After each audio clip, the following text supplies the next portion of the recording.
Je disais que l'Espagne fait alliance au cours de la Deuxième Guerre mondiale avec les forces de l'Axe, dont le lead est détenu par l'Allemagne nazie d'Hitler. Et comme tout le monde le sait aujourd'hui, les forces de l'Axe ont perdu la guerre. Et de la même manière que l'Allemagne a été dépossédée de ses colonies dès 1919, l'Espagne l'a également été à partir de 1945. Quelles étaient les colonies espagnoles en Afrique? Il n'y en avait pas beaucoup. L'Espagne ayant mis toute sa force de frappe en Amérique du Sud, où elle avait quasiment les trois quarts de la terre de ce continent d'Amérique latine. En Afrique, elle avait juste le Sahara occidental, à côté du Maroc, et la Guinée équatoriale, qui était une possession portugaise de l'Empire du Portugal et qui avait été revendue à l'Empire espagnol. Et donc, à la fin de la Deuxième Guerre mondiale, les revendications identitaires et indépendantistes vont avoir lieu au niveau de la Guinée espagnole, c'est ainsi qu'on l'appelait avant, qui est devenue plus tard la Guinée équatoriale, lorsque Francisco Macias Nguema Biyor a pris le pouvoir et a déclaré l'indépendance. Et pour ce qui est du Sahara occidental, le royaume chérifien, conduit par Hassan II, a occupé militairement le territoire. Et aujourd'hui, le Maroc continue à revendiquer le Sahara occidental comme une province de son État. Voilà comment l'Espagne perd également ses colonies africaines, et cela de manière irrémédiable. Je me suis ensuite intéressé à l'Empire du Portugal. Et on a vu qu'il a été le plus brutal, le plus violent, celui qui n'a pas voulu renoncer. Le Portugal a investi près de 40% de son budget national pour l'effort de guerre, pour réduire la résistance, pour réduire les mouvements indépendantistes, pour réduire l'émancipation, empêcher que les colonies portugaises s'affranchissent. Malheureusement, cet effort de guerre l'a non seulement asséché, fragilisé, mais il faut dire que les puissances, les superpuissances qui ont émergé, notamment la puissance russe, a beaucoup aidé les mouvements indépendantistes qui ont finalement vaincu l'armée portugaise qui s'était déployée sur le théâtre africain du Mozambique, de l'Angola et de la Guinée-Bissau et du Cap-Vert. Rappelons que 10 années environ, voire 15 années pour l'Angola, se sont écoulées et ont constitué la guerre, ou du moins les guerres d'indépendance. Il a fallu attendre la mort du dictateur Salazar et ensuite la chute de ces dictatures après que son successeur ait pris le pouvoir pour que, au cours d'une révolution qu'on a appelée la révolution des œillets en 1974, le nouveau gouvernement, plus républicain, décide donc d'acter les négociations et les indépendances des anciens territoires portugais. Mais dans l'affaire, nous avons perdu Amical Cabral, qui a été assassiné en Guinée-Conakry. Nous avons perdu Eduardo Mondlane, qui a été également assassiné. Donc ces fiers Africains, qui auraient pu faire de grandes choses pour leur pays, ont été abattus par la puissance coloniale qui ne voulait rien entendre de l'indépendance. Mais elle a fini par céder. C'est une victoire pour l'Afrique. Et aujourd'hui, nous pouvons dire qu'aucune colonie portugaise est encore sous tutelle de l'Empire du Portugal. Nous sommes ensuite intéressés à la Belgique, au Royaume de Belgique. Là, il convient de dire tout simplement que les mouvements indépendantistes se sont manifestés et après de violentes émeutes souvent survenues, après des troubles sociaux qui ont commencé à remettre en cause les intérêts du royaume belge, il a fallu que les autorités belges, la monarchie belge, accèdent donc à la volonté d'indépendance des populations, en espérant pouvoir reprendre le jeu en main. Et on se souvient de l'assassinat de Patrice Lumumba et du soutien de la sécession du Katanga avec Moïse Tshombe, qui malheureusement n'a pas prospéré, puisque le Congo belge a gardé ses frontières et il n'y a pas eu de sécession. Donc là aussi, nous pouvons dire que le Congo belge, devenu le Zaïre, devenu la République démocratique du Congo, est désormais une nation souveraine, qui a certes des rapports ambigus, controversés avec la Belgique, mais qui a sa souveraineté, nonobstant la situation difficile qu'elle traverse aujourd'hui.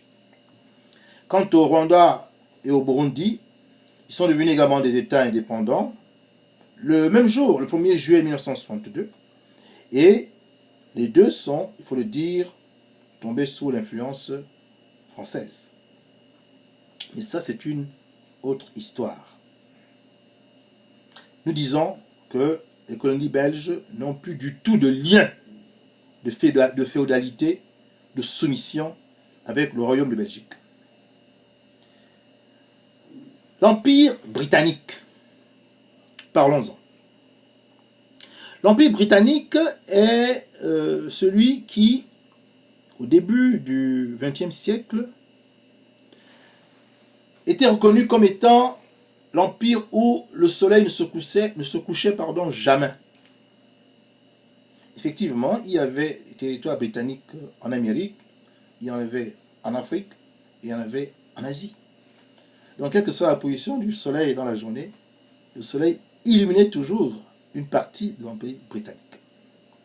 Mais à la fin de la Deuxième Guerre mondiale, alors que l'Empire britannique est vainqueur, elle va pourtant subir la part de la colonie des Indes sous la période de Gandhi, les premiers coups de butoir qui vont exiger l'indépendance. Et là, nous sommes en 1945, juste à la fin de la Deuxième Guerre mondiale. En 1947, l'Inde va progresser vers son indépendance et cela va sonner le glas de l'Empire britannique.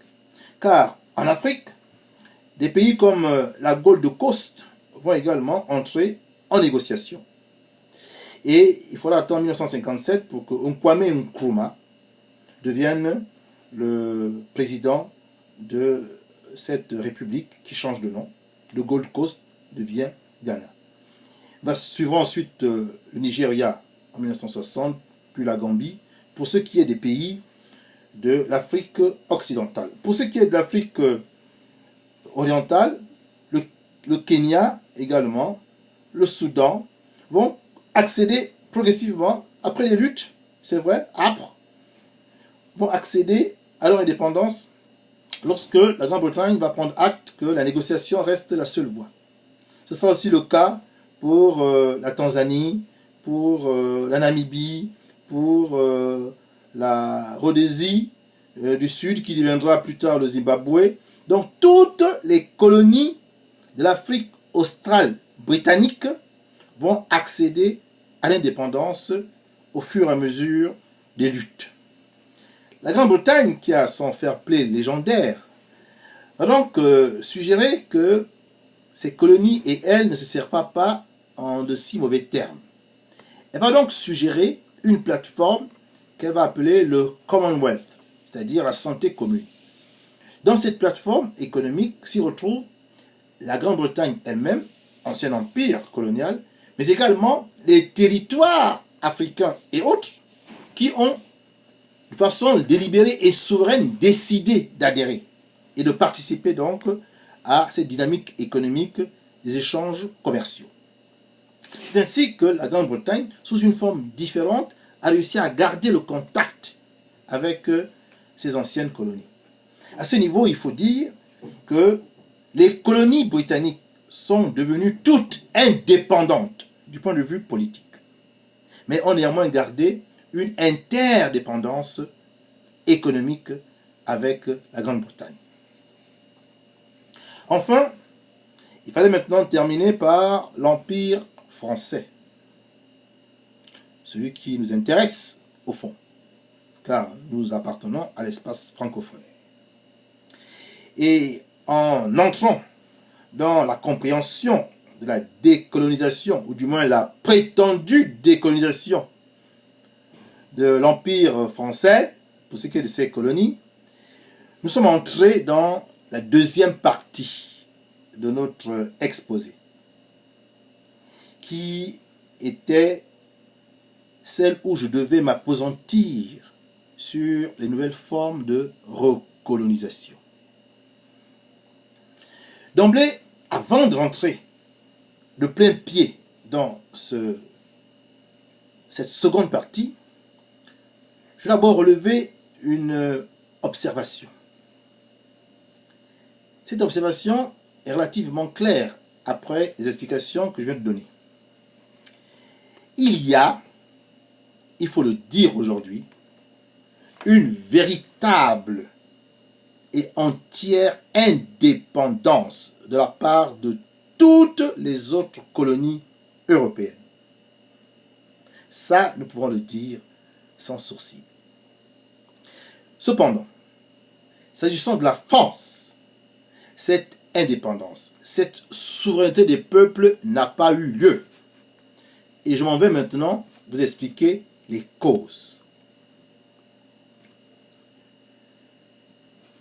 Comment les choses se sont-elles passées en France, juste après la fin de la Deuxième Guerre mondiale en 1945?